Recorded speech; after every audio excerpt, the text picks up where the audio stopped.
پیریان را لګېدلي دي او د جومات په چانده کې 15,000 روپۍ د خدای په نوم باندې ورچولي دي. د ټول حقیقت نه خبرو مدي مولوي صاحب په خپل باندې په خپل خولې باندې ویلي دي چې جنات راغلل او ماته ویل چې دا 15,000 روپۍ واخله او دا په دغه چانده کې واچوه، کوم دپاره چې تا ویډیو کړی دی یا د پیغام جاري کړی یا هغوی زموږ د خبرو نه خبر شوي نو دغه جنات را لګېدلي دي او د خپل طرف یې 15,000 روپۍ دغه جومات کې د الله په نوم باندې موږ له راکړي دي. دغه مولوي صاحب د خولې نه په خپله باندې واورئ، تاسو به زما په خوله باندې یقین هم نه کېږي، وایي به چې یاره دا چېرته کېدی شي چې جنات راولګېدل او خلکو له پیسې ورکړي دي یا دغه مولا له پیسې ورکړي دي. نو دا خبره زه نه وایم جي، دا دغه مولا په خپله باندې وایي چې ما بیان کوو او په دغه کې جنات راولګېدل. موږ ډېر کسان ناست یو او هغې په مخکې کې د یو کس د جناتو په شکل کې راغلی او ویل چې یاره دا 15,000 روپۍ واخلئ او دا زما د طرفه په چانده کې قبول کړئ. راځئ د ویډیو طرف ته زه ویډیو را سره اخر پورې وګورئ، که چېرته یقین هم راځي دا ویډیو پیغام در سره نور مخکې هم شیر کړئ چې دغه خلک ته عبرت والي کوم چې وس لرونکي خلک دي او د جوماتونو سره امداد نه کوي یا د دغه جوماتونو د چاندې و تاسې ګپ ښکاري یا وایي چې یاره جومات ته چانده ورکول ضرور نه دي. نو نن دغه ویډیو پیغام در سره وګورئ او واورئ او د دې نه مخکې هم شیر کړئ. راځئ د ویډیو طرف ته ځو.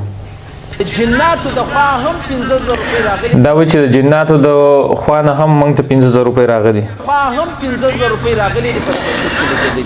د مولوي صاحب په خپله هم ویلي چې تاسو زما دا خبره واورئ نو تاسو په خپله باندې وخاندئ او وبوایئ چې یاره دا خو رښتیا هسې ګپ دی، خو نه حقیقت دی جي. لا ګواه دی په دې خبره باندې، هغه خلک ژوندي دي، هغه څوک ژوندي دي چې دا مسجد لري 15,000 روپۍ راوړلې چې موږ جنات بیانونه اورو، موږ څه غریبان یو، بس دا 15,000 روپۍ مې سره ټولې کړې ستا مسجد ته مې راوړې په دا مسجد کې بې لګوې. صحیح منافق سړی دروغ وایي، ټیک ده، او دا دروغ نه دي، دا برملا خبره ده، ښکاره خبره ده.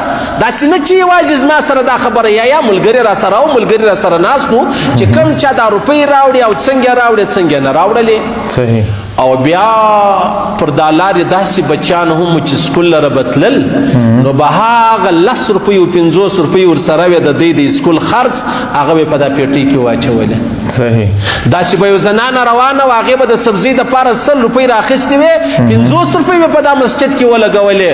زه له خپله جانبه چې چا ماته یوه روپۍ راکړې ده یا یوه خښته راکړې ده په عربها په کربها دي الله وربدلې کې په اجرو او په ثوابو.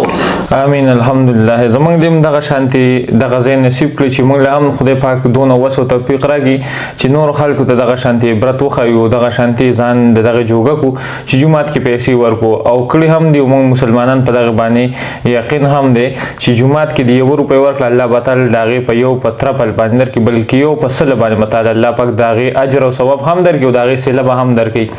نو تاسو ته هم په دغه کې دی یو نیم منټ میسج کې تاسو ته هم دغه غټ میسج پروت دی چې د الله په نوم باندې تاسو کومه ورکړه وکړله نو تاسو دغه ورکړه به یو په سل باندې تاسو ته میلاویږي. که چېرته تاسو ووایئ چې نه ما سره خو 1500 روپۍ دي، زه څنګه دې نه 200-300 روپۍ د الله په نوم باندې ورکړم؟ نو الله پاک په نوم ته ورکړه، 1500 روپۍ په تا سره په جیب کې دي، ته یو ورځ ازموده وکړه او 1500 روپۍ راواخله او د الله په نوم باندې ورکړه، ځان ته 1 روپۍ هم مه پرېږده او دغه 1500 واړه راواخله او د الله په نوم کې ورکړه، د جومات په چانده کې ورکړه، د یو غریب په مدد باندې ورکړه، د یو غریب په ښه باندې راوله. ته وګوره چې الله پاک هغه 1500 روپۍ ستا په 15,000 بدلې او که نه بدلې، که بدلې نه شولې ما له راشه زه به د خپل جیبه درکړمه.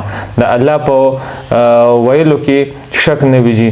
تاسو ازموده وکئ، دا ویډیو پیغام در سره مخکې شیر کړئ او همدغه شانتې دغه مسلمانانو ته چې کوم مسلمانان وایي چې نه زه 15,000 روپۍ ورکړم یا 10,000 روپۍ ورکړم د خدای په نوم باندې زما سره ټولې 50,000 روپۍ دي په کور په سارا باندې، زه به سبا سخورم دغه بچي به مې سخوري. یقین وکئ د دغې په صله کې به الله پاک تاسو ډېر زیات ښه کي او ډېر زیات به نور پیسې هم تاسو له لاسو له راشي.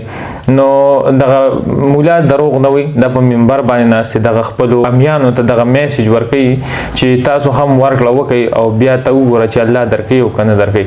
خوشحاله اوسئ. کور هم ودان.